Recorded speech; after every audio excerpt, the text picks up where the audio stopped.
The sky above New Chicago burned with fire and smoke. A dozen sleek, dark warships cut through the atmosphere like razor-edged vultures, spitting arcs of plasma at human fighters swarming to intercept them. Explosions blossomed across the cityscape, turning glass and steel into molten ruin. Commander Aiden Carter gripped the controls of his battered fighter, teeth clenched, senses sharp as laser beams seared past his cockpit. His voice cracked over the comms, steady and commanding despite the chaos. "Hold the line. The city falls, Earth falls. We don't let them take this ground, no matter what." Behind him, the hum of engines blended with the sharp staccato of gunfire and the distant wail of alarms. Earth's orbital defense grid was shattered within hours of the Empire's arrival, leaving cities exposed. Yet Carter's squadron fought on, a flicker of defiance against the overwhelming assault. On the command deck of the orbital station Sentinel-1, General Marla Reeves watched the feeds with grim eyes. "Carter, your fighter's telemetry is dropping. Can you maintain formation?" "Manual override engaged," Carter replied. "Automated systems are toast. These bastards jammed our comms again." Reeves exhaled, tapping her console. "Keep the fleet informed. If New Chicago falls, reinforcements are at least an hour out. We have to buy time." Far above, the Galactic Empire's flagship, Dread Sovereign, glided through the void with cold precision. Supreme Admiral Vraxis stood before a panoramic viewport, arms crossed, expression unreadable. His eyes traced the blue-green orb shrinking in the distance, soon to be crushed beneath his iron fist. "Humans," he muttered, voice like grinding steel. "Primitive and unpredictable. But insignificant." His second-in-command, Captain Threx, approached with clipped steps. "The orbital defenses are collapsing faster than expected, Admiral. Ground forces will storm major cities within hours." Vraxis's lip curled. "Good. Their resistance will break quickly. Prepare the invasion fleet for Phase 2. No mercy. Their spirit is a nuisance, nothing more." Back on Earth, Carter's team scrambled to regroup. The initial wave of the Empire's assault had caught them off guard, but they were far from defeated. Earth's strength wasn't in overwhelming technology but in adaptability, and Carter knew it. "We can't slug it out in open space," Carter told his squadron during a brief pause behind the ruined skyline. "They'll tear us apart. We hit and run, use the city's verticality, tight streets. They don't expect us to fight like this." Lieutenant Sarah Kim, his second-in-command, nodded sharply. "Urban ambushes, rapid strikes. We know this terrain better than anyone." Carter allowed himself a brief, grim smile. "Exactly. Make them bleed in every alley, every tunnel." The battle was ruthless. On the streets, desperate civilians fled collapsing buildings, their terrified cries muffled beneath the roar of engines and bursts of alien fire. Earth's militia and special forces fought alongside Carter's pilots, using guerrilla tactics honed over decades of smaller conflicts. In a command bunker beneath the city, Major Elias Grant coordinated ground defenses. He snapped orders, eyes darting over a holographic map dotted with red markers representing enemy positions. Sabotage their supply lines. Hit their communication relays. Keep them off balance. Grant glanced at the live feed of Carter's squadron weaving through the battlefield. "If we can't outgun them, we outthink them." But the Empire underestimated human resolve. Even captured alien scouts, interrogated and studied by Earth's intelligence, failed to grasp the depth of human willpower.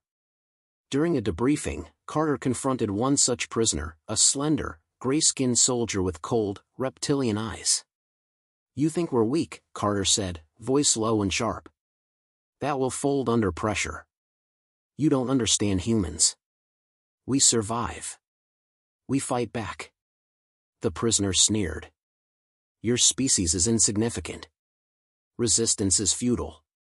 Carter stepped closer, eyes burning. "Maybe. But we're unpredictable. That's what scares you."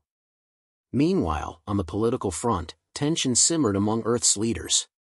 The United Earth Council debated a desperate question: whether to negotiate or continue the fight.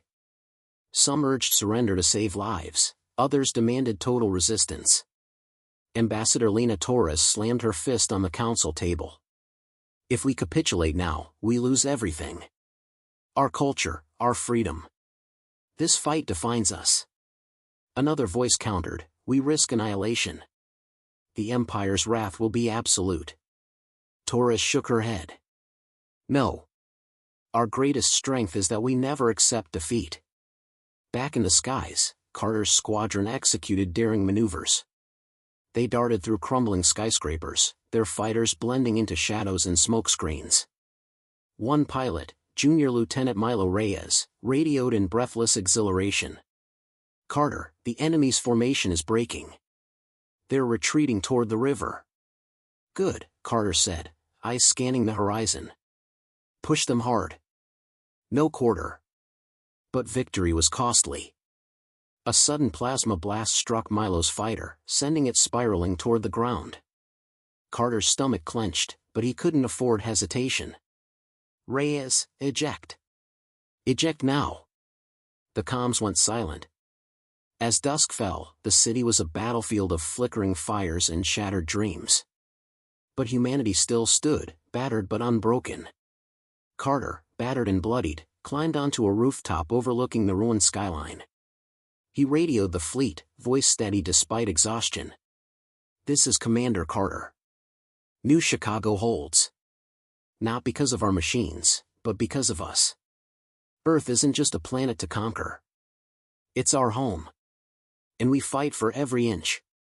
The voice that answered was hesitant but resolute. Understood, Commander. Reinforcements en route. Hold fast. Carter clenched his fists, a fierce determination lighting his eyes. We adapt. We endure. We win. Above, the dread sovereign pulsed with silent menace.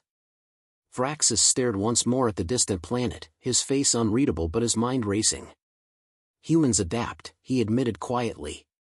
They fight like cornered beasts. We must be smarter. Harder.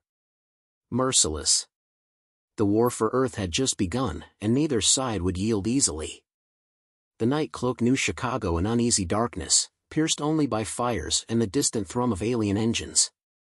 The city's survivors moved like ghosts through shattered streets, slipping past patrols and automated sentries, their breaths shallow, eyes sharp. Commander Aiden Carter descended into the labyrinth beneath the ruins, a tangle of subway tunnels and forgotten utility shafts turned makeshift bunker. The atmosphere was thick with dust, tension, and something unspoken, hope. Inside the command center, Major Elias Grant stood over a holomap, tracing red lines where Imperial forces pressed forward. His face was drawn but resolute. We're holding key sectors, but their numbers keep swelling. Without heavy weapons, we're at a disadvantage, Grant said, tapping the glowing map. Carter crossed the room, running a hand over a battered console. They rely on brute force. We rely on speed and brains. We hit their weak points, collapse supply chains, and force them into mistakes. Grant nodded. Intelligence says their reinforcements are stretched thin. They don't expect an organized resistance this deep in the city. Then let's remind them they're on our turf. Meanwhile, in the shadowed corridors of the Dread Sovereign, Supreme Admiral Vraxis reviewed reports from his ground commanders. The data told a troubling story. Earth's defenders weren't just fighting, they were evolving. Report, Vraxis demanded. Captain Threx's voice was sharp, laced with frustration. The humans have established multiple insurgent cells. They sabotage our equipment, strike supply convoys, and vanish before we can respond. Their tactics are unpredictable, primitive, but effective. Vraxis's eyes narrowed. Primitive? Their unpredictability is their strength. We must anticipate their moves, control the battlefield completely. Deploy the Sentinels, drones with adaptive AI. Crush their networks. Threx bowed slightly. Yes, Admiral. Back on Earth, Carter convened a council of Earth's remaining military leaders and civilian resistance figures. Around the battered table in the underground bunker, voices clashed, frustration, fear, and determination in equal measure. Lena Torres, the ambassador who had rallied the council earlier, leaned forward. We cannot fight this war on the front lines alone. The Empire's strength is in its technology. We need to disrupt their logistics and command. A grizzled veteran, Colonel Malik, tapped his fingers on the table. We've gathered intel on their supply routes, automated convoys running through the abandoned industrial zones. We strike there, we cripple their advance. Carter listened, weighing every word. I'll coordinate an assault. But we need local support, people who know those zones better than anyone. Sarah Kim spoke up, voice calm but fierce. We have scout teams and civilians ready to guide strike units. We just need to move fast. Torres nodded. Every operation is a message, Earth fights as one. We don't break. Outside the bunker, a small group assembled quietly in the shadows, a mix of resistance fighters, volunteers, and engineers scavenging what they could. Among them was Dr. Elena Ruiz, a cybernetics expert whose work on hacked drones had already turned the tide in minor battles. Elena checked her wrist console, eyes flicking over encrypted messages. The Sentinels are adaptive, but their AI can be outsmarted. We've developed a virus, code-named Ghostwire, to disrupt their network. A young fighter, Malik's son Jamal, frowned. If this works, we could blind their eyes and ears for days. Elena smiled, but it was tight. Exactly. But deploying it means getting dangerously close to their command hubs. It's a suicide run for some. Jamal's voice hardened. Then let me go. I know the terrain.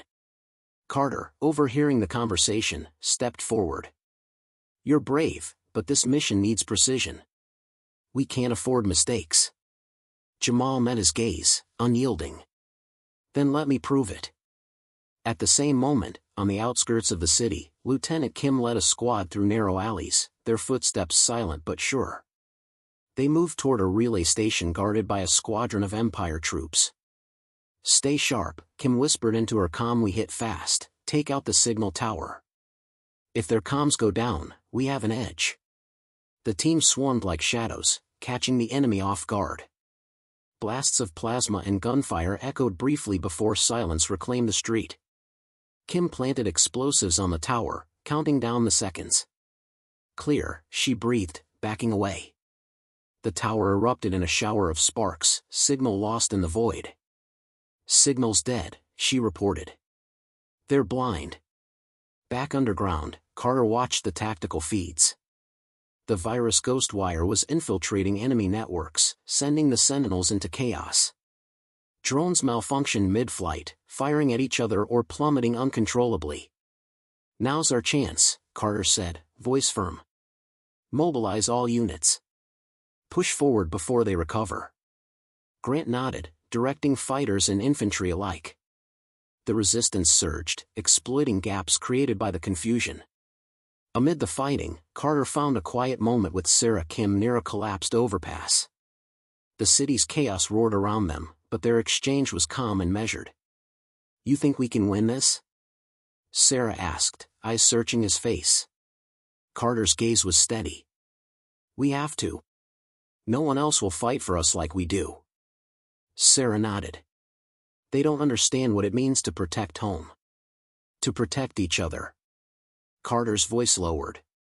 That's our advantage. The Empire fights for conquest. We fight for survival. Elsewhere, inside the Dread Sovereign, Vraxis brooded over Earth's resistance, his confidence fraying. They're more dangerous than I imagined, he admitted to Threx. But that won't save them. Deploy the Elite Legion, killers bred for this war. We'll burn their cities to ashes. Threx bowed. As you command, Admiral. Back on Earth, the Resistance pushed deeper into occupied zones. They liberated pockets of the city, rallying civilians, and snatching vital resources. In the ruins of a school, Carter met a group of children huddled around a makeshift radio. One of them, a girl no older than 10, looked up at him and asked softly, "Will the Empire come back?" Carter knelt, meeting her eyes. Yes, he said, voice steady. But we'll be ready. We'll fight for every street, every home. Her small hand found his. I want to help. Everyone can, he said. This is our fight.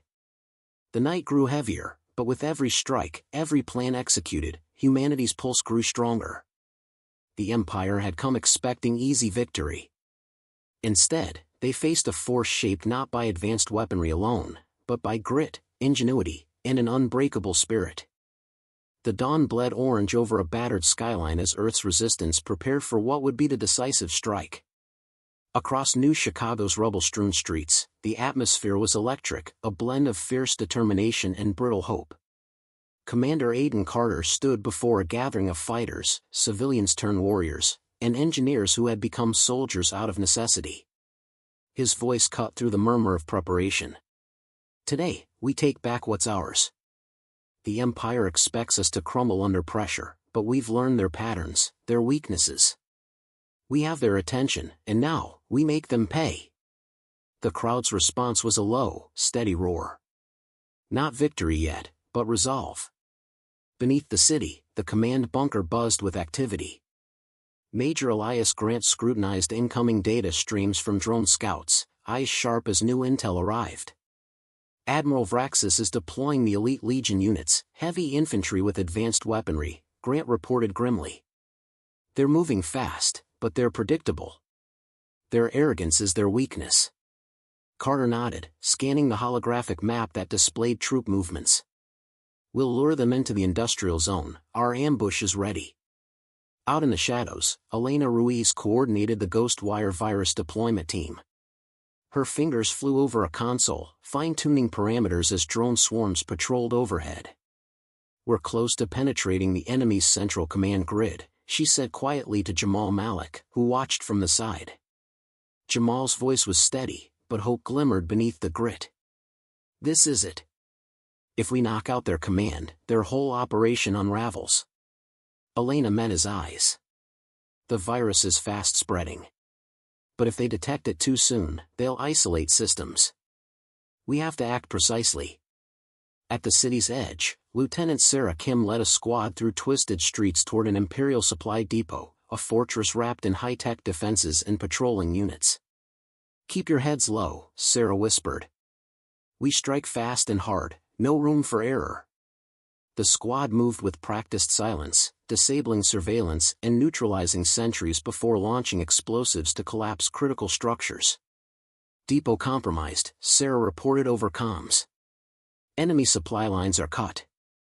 Back underground, Carter briefed the strike teams. The elite Legion expects a frontal fight. Instead, we hit them from behind, cutting off their retreat. He pointed to the map, tracing routes through maze-like industrial corridors. Their arrogance blinds them to the terrain, we use that. The assembled commanders exchanged determined glances. This was the pivot point. Suddenly, alarms blared, the Sentinels had recovered partially from the virus attack, their drones swarming aggressively. Sentinels inbound. Grant shouted, issuing rapid orders to countermeasures teams. Elena's fingers flew across her console. I'm pushing a secondary patch to slow them down, hold for just a few more minutes. Outside, drone fire lit the sky as resistance fighters scrambled for cover, returning fire with scavenged weapons and homemade explosives. In the chaos, Carter grabbed a headset. All units, maintain formation. Focus on the ambush zones. We fight smart, not just hard. His voice carried a calm authority that steadied nerves. Deep in the industrial zone, the resistance fighters lay in wait, their breaths steady despite pounding hearts. Jamal Malik checked his weapon, glancing at Elena. Ready for the final push, he asked. Elena nodded, voice tight with focus. This ends today. Suddenly, the heavy footsteps of the elite Legion echoed through the alleys, mechanized exosuits, advanced armor gleaming under broken skies. The Imperial soldiers advanced confidently, their weapons humming with energy. Then the trap sprang. Explosions rocked the ground as hidden charges detonated, blocking the Legion's escape routes. Fire erupted, smoke swallowing the battlefield. Resistance fighters surged forward from concealed positions, striking with precision. Push forward. Don't let them regroup. Carter's voice crackled in comms. The clash was brutal. Technology and tactics clashed against determination and guile. Legion soldiers fought fiercely, but their coordinated advance splintered under the guerrilla tactics. Amid the turmoil, Elena and Jamal raced to a relay tower, a critical node for the Empire's communication. "We plant the virus here," Elena explained, sweat beading on her brow. "Once the Legion is disoriented, their command falls apart." Jamal set the charges while Elena hacked the terminal. Alarms blared, Imperial troops closing in. "Got it!" Elena shouted, triggering the upload. The relay tower flickered, then faltered, transmitting garbled signals before going dark. Back in the command bunker, Grant watched the chaos on tactical displays. "Their comms are down. The Legion is isolated." Carter's smile was sharp and fierce. "Time to finish this." On the battlefield, disarray spread through the elite Legion ranks. Their commanders struggled to coordinate, orders lost in static. Resistance fighters exploited every gap, every falter. Carter moved among his troops, urging them forward. "Hold the line. This is our moment." But Vraxis was not done. From the Dread Sovereign, he ordered a brutal counterstrike, orbital bombardment targeted directly at the industrial zone. "Fire at will," Vraxis commanded coldly. "Burn their hope into ash." Explosions tore through the city, shaking foundations, and sending shockwaves through the resistance lines.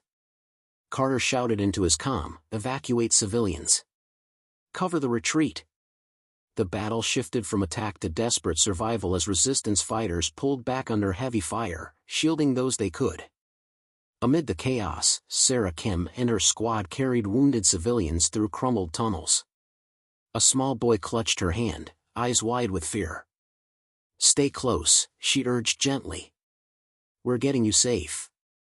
In the command bunker, Elena's console blinked with warnings. The ghost wire virus was mutating, adapting faster than anticipated. "We have to pull it back," she said urgently. "Or risk losing control." Carter made a swift decision. Abort the virus spread.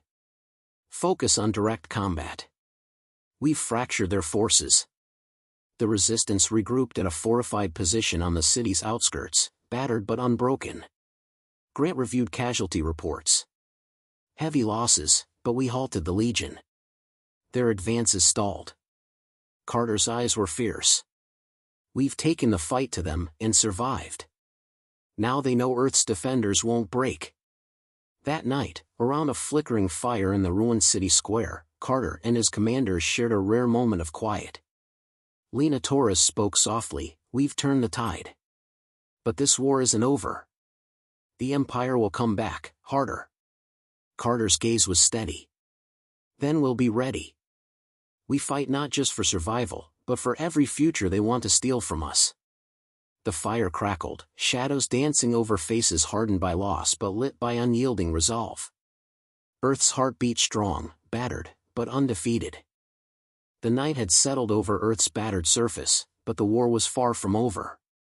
Beneath the quiet stars, humanity's last stand was taking shape, not in surrender, but in relentless defiance.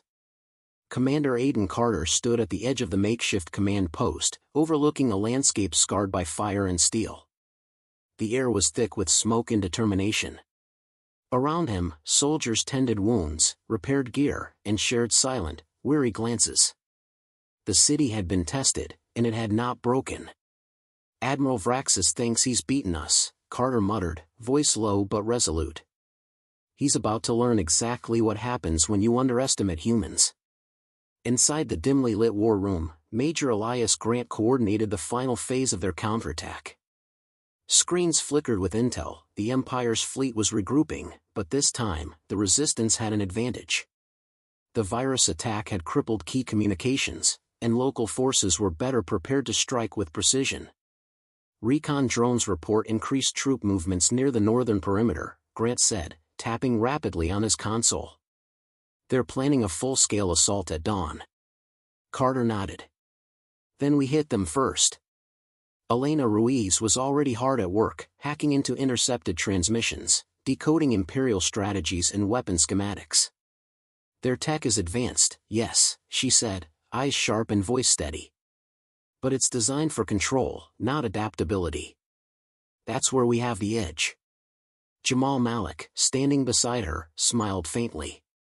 They'll never understand what it means to fight for home. Elena glanced at him, a flicker of warmth breaking through the tension. Exactly. As the first hints of light seeped over the horizon, Earth's defenders readied themselves. Soldiers checked weapons, medics organized supplies, and engineers set charges along predicted Imperial advance routes. Lieutenant Sarah Kim gathered her squad in a quiet alley, voice firm. This isn't just about holding ground. It's about sending a message. No invader takes Earth without paying in blood. Her team nodded, the gravity of the moment settling like a cold weight. At the northern perimeter, Imperial forces massed, their war machines glinting ominously in the dawn. Vraxis, aboard his command ship Dread Sovereign, watched through holographic displays. His face was a mask of cold calculation, but a flicker of uncertainty crossed his eyes. They fight harder than anticipated, he growled. Prepare the orbital cannons. We will burn them into submission. But Carter had anticipated this move. His plan was bold. He would draw the Imperial forces into a narrow canyon known as the Dead Man's Pass, a place familiar to resistance scouts but a deadly trap for mechanized units. Terrain is our ally, Carter explained during the final briefing. We slow them down, break their formation, and then strike from every angle. The Imperial Legion marched into the pass, their heavy armor clanking against the rocky earth. The narrow walls echoed the sound of advancing war. Suddenly, the ground trembled. Explosions ripped through the lead ranks as hidden charges detonated, collapsing parts of the canyon walls. Chaos erupted. Ambush, shouted a legionnaire, firing wildly. Resistance fighters poured from concealed tunnels and ledges, firing relentlessly. The Empire's soldiers scrambled for formation, but the terrain and surprise hampered their effectiveness. Carter moved among his fighters, shouting orders. Focus fire on the exosuits. Target joints and power cores. Explosions and laser blasts painted the rocky walls, mingling with the shouts and screams of battle. High above, Elena directed drone strikes, targeting Imperial supply convoys attempting to reinforce the trapped forces. Cut their lines, she instructed. They can't hold without support. Jamal relayed reports from forward scouts. Legion morale is cracking. They're falling back, but we're pushing too. Amid the fray, Carter spotted Vraxis descending in a reinforced exosuit, rallying his troops with brutal efficiency. Vraxis, Carter muttered under his breath. He couldn't let the Admiral escape to regroup. He charged forward, weaving through debris and fire, closing the distance as the enemy faltered. Their clash was inevitable. Vraxis snarled, swinging a massive energy blade. Carter dodged, rolling under the strike and firing his rifle in quick succession. Sparks flew as the blade met armored plates. You fight well, Vraxis hissed, but this planet will fall. Carter's reply was grim. You underestimated what humans fight for. Earth isn't just land, it's home. They circled, each strike a test of skill and will. Around them, the battle roared, but their duel became the center of a storm, a clash not just of weapons but of ideologies. Meanwhile, Elena worked feverishly, hacking into the Dread Sovereign systems remotely. If I can disable their shields, she said into comms, we can bring down that ship. Jamal covered her, fending off drones as she bypassed layers of security. Almost there. The fight between Carter and Vraxis escalated. Vraxis's brute strength met Carter's agility and cunning. The commander exploited every opening, fueled by something beyond training, a fierce protectiveness for his people. Finally, Carter landed a decisive blow, severing a power conduit on Vraxis's suit. The Admiral staggered, sparks flying from exposed circuits. Not finished, Vraxis growled, but his armor went dark. At that moment, Elena's voice crackled over the comms, shields down. Fire everything. Resistance artillery opened up on the dread Sovereign, plasma bolts and missiles ripping into the vessel. The massive ship shuddered under the assault. With the Admiral incapacitated and his forces scattered, the Imperial attack faltered. Carter stood tall amid the ruins, breathing heavily. Around him, fighters cheered, some leaping with relief. "We did it," Sarah said, catching her breath. "Earth's still standing." In the aftermath, Carter addressed the survivors. "This victory isn't just for us. It's for everyone who's ever called this planet home. We've shown the Empire they can't crush human spirit. This war will continue, but now, we fight from strength." He paused, eyes sweeping the weary faces. "And we fight together." As dawn fully broke, a signal interrupted the battlefield's silence. A broadcast from the Galactic Empire, garbled but clear enough. "Cease all hostilities. Negotiations will commence. The Resistance has demonstrated unexpected resilience." The war was far from over, but Earth's defenders had won more than a battle, they had won respect and hope. Around the firelight of victory, Carter allowed himself a rare smile. "We stood tall when they expected us to fall," he said softly. "And we'll keep standing." The stars above seemed to burn brighter, as if acknowledging humanity's unyielding spirit.